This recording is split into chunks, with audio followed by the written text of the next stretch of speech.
adduunyada ayaa wajahaysa waji cusub oo dagaal ah koox ka mid ah ciidanka qaranka Ruushka oo lagu magacaabo Wagner Groups oo ka godoodsan dawladda Ruushka ayaa dagaal culus kula jeesatay isla dawladda Ruushka ciidankan oo ku sugnaa aaga dagaalka Ukraine iyo Ruushka oo ah ciidan xoog leh oo ka kooban 25,000 oo military ayaa ku sii wajahan caasimadda Moscow dhowr magaalo oo dhexda ah ayay sii qabsadeen haddana waxaa la soo sheegayaa in ay galeen xuduudda Moscow wadooyinka caasimadda Moscow ayaa la xiray waxa lagu wareejiyay checkpointiyo si looga difaaco caasimadda Putin oo saxaafadda la hadlay markii horeysay maantayna ayaa ku tilmaamay ciidankan Wagner Groups inay isku bedeleen shay kalkaal iyo caloosaystayaal wuxuuna ku dhaartay inay gacan bir ah ku qaban doonaan в том числе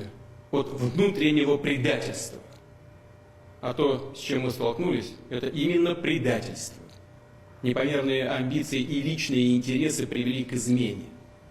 К измене и своей стране, и своему народу, и тому делу, за которое бок о бок с другими нашими частями и подразделениями сражались и погибали бойцы и командиры группы Вагнер. wararkii ugu dambeeyay ee ka soo baxay wadanka Ruushka saacadihii ugu dambeeyay ayaa tilmaamaya in Putin ka baxsaday wadanka oo dhan diyaarad ka mid ahayd kuwa u gaarka ah Putin ayaa la sheegay inay ka duushay Moscow waxaana la damiyay dhammaan raadaradii diyaaradda hawada ayayna ku maqan tahay lamana oga meel ay wajahayso inkasta oo aan si rasmi ah loo xaqiijin karin in uu diyaaradda saarnaa Mr Putin haddana waxaa jira warar shaki ah oo sheegaya in uu wadanka ka baxsaday oo uu diyaaradda ku baxsaday kooxdan ciidanka ah ee gadoodsan iyo hogaamiyahooda oo ah nin aad looga dambeeyo ayaa warar ku sheegayaan in ay galeen xuduudda Moscow guud ahaan xaaladda Ruushkuna waxay maanta maraysaa xaaladii bariga dhexe oo kale waxaana dhacdaba in saacadaha nagu soo aadan Ruushku yeesho hogaamiye cusub haddii lacala ay run noqoto in Mr Putin ka carray wadanka Ruushka oo uu adduunyada magangalyo weydiisto oo uu soo abaro Soomaaliya